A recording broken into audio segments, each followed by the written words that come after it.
A few students took an aptitude test. Their marks are given in the figure. List the steps to calculate the average marks, maximum marks and minimum marks. Also find out the number of students who took the test.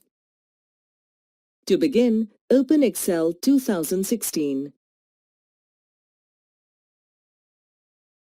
To create a worksheet and type the data as shown here. Select cell B8, click the arrow next to Auto Sum and select Average. In the formula to calculate average that appears in B8, correct the cell range to B2 to B6 and click Enter.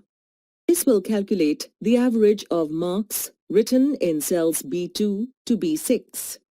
The average marks will now be shown in cell B8. Select cell B9. Click the arrow next to Auto Sum and select Max. This will list the maximum marks. Correct the cell range to B2 to B6 in the formula that appears in B9 and click Enter. The maximum marks will be displayed. Let us take a quick quiz. Auto Sum button is present in. Well done! Next, we need to find out the minimum marks.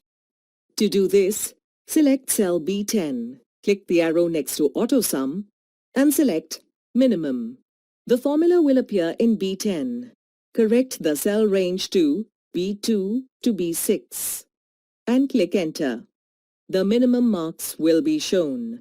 Finally, select cell B11.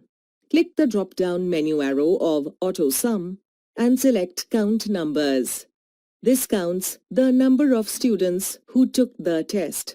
The formula will appear in B11. Correct the cell range to B2 to B6 and click Enter. The number of students will appear. The final worksheet will look something like this. Let us take a quick quiz. Which of the following options is not an error in Excel? Well done! That's all in this session, kids. See you later.